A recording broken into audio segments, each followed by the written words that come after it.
Tan-awan ninyo mga idol tisoy kung unsa kapula ang langit karon mga idol. Nawala na ang bagyo mga idol pero nakita ninyo mga idol na naagi tay Ginoo mga idol na nagprotekta nato ug nagpahinumdum ug nagpaingon natuuhan nato siya. Kad mao na mga idol mutuo gid taniya mga idol. Tawal nilabay na ato ang mga bagyo ug unta mga idol dili na mobalik ang bagyo mga idol. Mga idol ipakita niya na naagi mga krisis mga idol, pinaagi ng mga buwan na clouds nato makita sa langit kada hapon mga idol, mga tawag lag sunset. So mga idol salig laging ta sa atuang Ginoo mga idol ug magampog magamping ta kanunay ug maglikay ta sa mga sala nga dili mga maayo mga idol.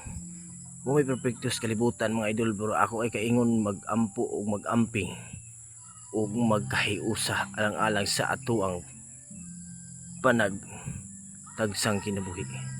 God bless inyo tanan diha.